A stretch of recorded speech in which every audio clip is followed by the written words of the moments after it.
தேமுதிக நடத்திய மக்கள் உரிமை மீட்பு மாநாட்டில் கூடிய கூட்டத்தையும் தேமுதிகவின் எழுச்சியையும் பொறுத்துக் கொள்ள முடியாமல் அவதூறு மற்றும் திருமதி பிரேமலதா அவர்களின் பெயருக்கு களங்கம் ஏற்படுத்த பல சூழ்ச்சிகள் நடைபெறுகின்றன.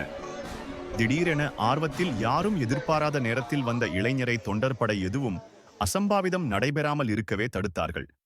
பிறகு அந்த இளைஞர் தன் குழந்தைக்கு பெயர் வைக்க வேண்டும் என்று அண்ணியாரிடம் கூறியவுடன், இதோ அன்னதானத்தை தொடக்கி வைத்துவிட்டு வந்துவிடுகிறேன், அதுவரை அலுவலகத்தில் அமருங்கள் என்று கூறினார்.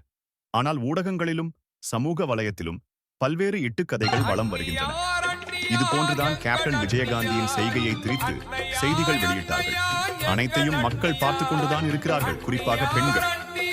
எங்கள் அண்ணியாய் அன்னையாய் அன்னையாய் எங்கள் அண்ணியார், தென்னகத்து ஜான்சி ராணி எங்கள் அண்ணியார், தமிழகத்து வீரவேலு நாச்சியார் எங்கள்